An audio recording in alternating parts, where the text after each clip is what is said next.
Mga Salmo 31. Kanimo o Ginoo ako midangog, ayaw intawon, itugot nga kaulawan ako. Matarong ka, busa, luwasa intawon ako. Patalinghugi ako, og luwasa dayon ako.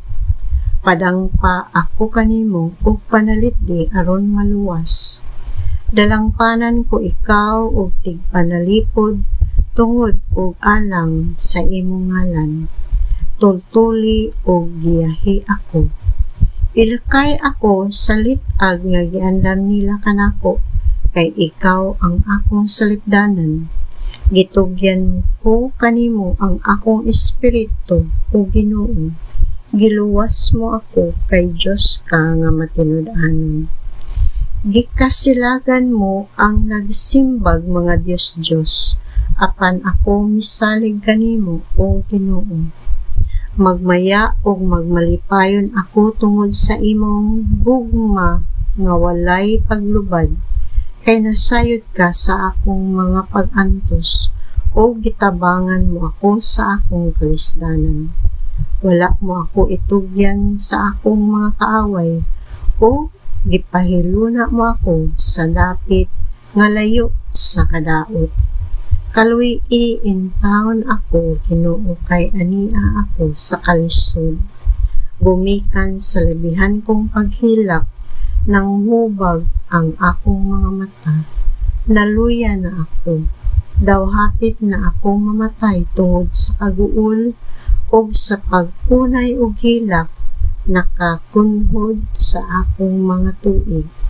Gumikan sa akong kalisdanan, luya na ako o nagkagabok na ang akong kabukugan.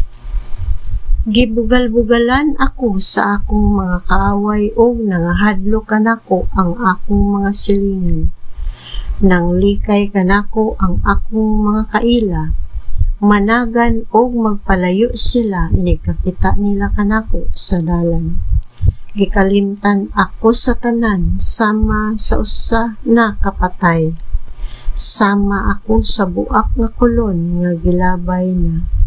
Gilibutan ako sa akong mga kaaway nga naghunghungay, o nalisang ako kay naglaraw man sila sa pagpatay kanako. Apan misalig ako kanimo, o Ginoo, ikaw ang akong Dios. Anaa sa imong mga kamot ang akong kinabuhi. Luwas sa ako gikan sa akong mga kaaway, o sa naglutos kanako. Kaymot intawon kining imong sulugoon. Luwas sa ako tungod sa gugma mong walay paglubad. Gisangpit ko ikaw, o Ginoo, busa ayaw itugot nga maulawan ako. Mauunta hinuoy maulawan ang mga dautan.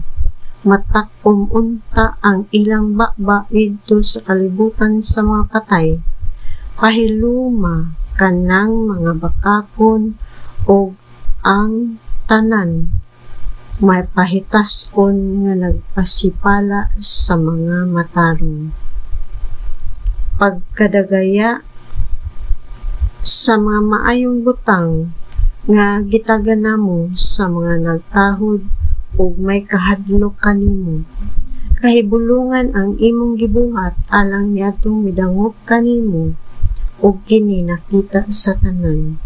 Nag-uban ka kanila o gipanalitdan mo sila, gikan sa daotang laraw sa mga tawo, o gipahimutang mo sila sa dapit nga walay kaaway nga makabiay kanila. Dayga ang Ginoo pagkakahibulungan sa gugma nga iyang gipakita kanako. Sa dihang gilibutan ako sa mga kaaway, sa akong kalisang gipakaingon kog gibiyaan na niya ako, apan gidungog di ay niya ang akong pagpakitabang.